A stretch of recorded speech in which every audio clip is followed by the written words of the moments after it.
Mr. Ignatov. Hi, nice to meet you. Nice to meet you. My name's Ariana. I'll be your occupational therapy assistant today. Are you familiar with occupational therapy at all? Not really.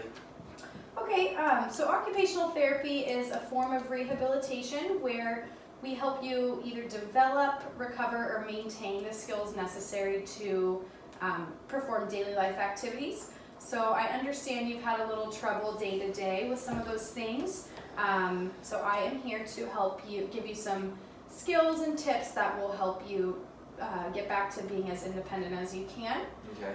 So I see here you've been struggling a little bit with chest pain and shortness of breath. Tell me a little more about that and kind of give me an idea of what activities day to day are being affected the most and where you feel you need the most help.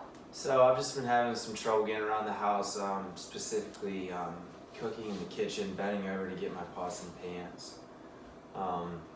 Laundry, getting my basket from the room to the washer and dryer. Okay. So it seems like activities that kind of require moving around a lot, traveling from place to place. Sure. Okay. All right. And then tell me a little bit about some of your hobbies or things that you're interested in doing outside of the home. Well, I'm an outdoorsman and I love to fish, Okay. which has progressively gotten more difficult for me to get, to some of my favorite fishing spots, hills, things like that. Okay. Well, today for our first treatment session, we're just going to go over some energy conservation techniques as well as controlled breathing techniques. These will be good for you to know and keep in mind when you are doing these daily life activities. If you know how to apply these techniques and tips, you'll be able to kind of decrease those symptoms of shortness of breath and chest pain and conserve your energy while doing these activities. So I brought you a handout today. This is on energy conservation. It's a nice little thorough handout and it explains what it is as well as kind of divides it up into sections, and it does provide some of those daily activities with specific tips for each of them, and it goes over things you mentioned such as housework and cooking, stuff like that. So I will go over this with you, kind of just brief on it, and then after this we will go over a controlled breathing technique called pursed lip breathing. And then we're going to go ahead and apply that technique to a daily task. Sound good? Yeah. Okay, great. So more specifically, since we are going to be completing a cooking activity today, I'm just going to kind of go over the tips for cooking and things that will help you conserve energy while completing that task. So cooking, take it step by step to reduce energy use. So, just do one thing at a time. Don't try to multitask because that does require more energy. Before you cook, try to have all your utensils and supplies kind of out and accessible so you don't have to be scrambling all over the kitchen trying to get things, because that will also probably require more energy and it'll increase the shortness of breath.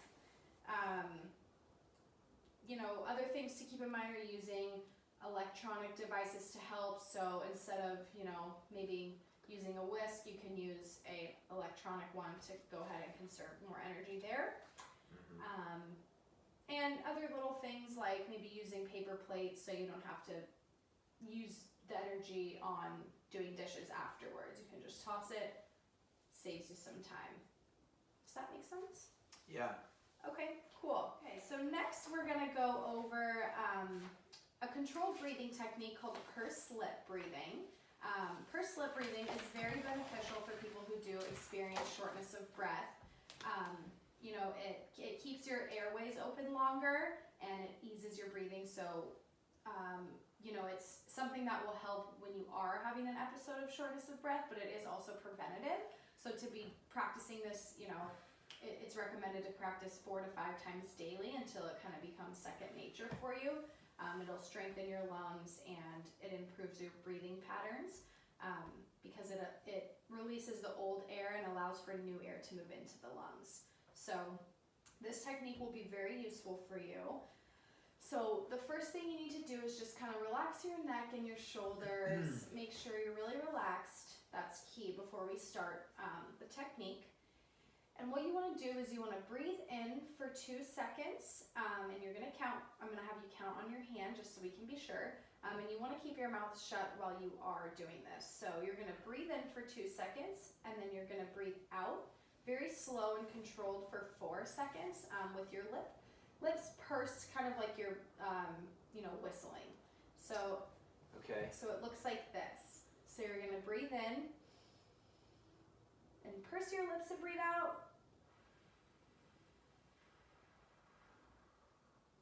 Seem easy? Yeah.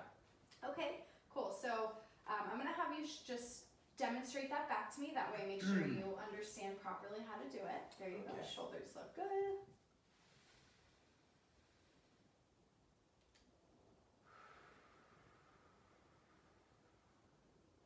Okay, how did that Feels really feel? good. Yeah. Okay, so now that we have gone over energy conservation techniques as well as the purse breathing technique, we're going to go ahead and apply those to a cooking task today. So if you want to go ahead and move into the kitchen, we can get started with that. Okay. Okay, so the cooking activity we're going to complete today is scrambled eggs. I figured it's pretty simple and something that you may eat every morning. So applying those energy conservation techniques we went over, what do you notice about this that we went over on the handout? Well, everything's already out and ready. Right. So that'll make it a lot easier for you. I have all the utensils and supplies accessible for you, so that eliminates having to, kind of reach all over the kitchen.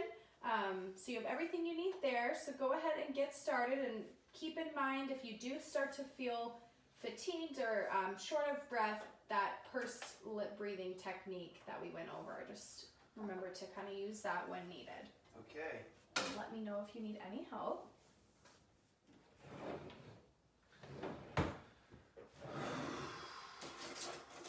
Are you starting to feel a little tired? Yeah, this is usually where I start wanting to take a break. Okay, if you need to take a rest break, you're more than welcome to. Do you feel like you're losing your breath, or? I do. Okay, so let's go ahead and apply that pursed lip breathing technique. So let's just take a moment. Remember, let's use our hands. So we're gonna breathe in Okay. for 2 with our mouth closed. And out for 4. Let's do it one more time. Ready? In for 2. Out for 4. There you go. Do you want to do it one more time, or do you feel like I'm that's... feeling a little bit better now. Okay. Okay, perfect. Okay. Do you feel like having the items out and accessible helped at all save your energy? Definitely did. Okay, good. It was nice to stop myself when I started to struggle breathing so I could complete my task.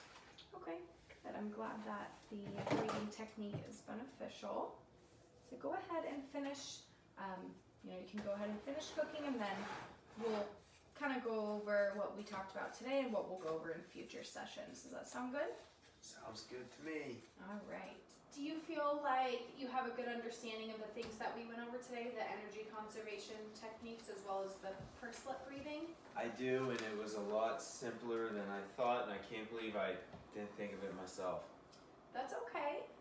Sometimes just need a little guidance. That's what I'm here for, to help educate.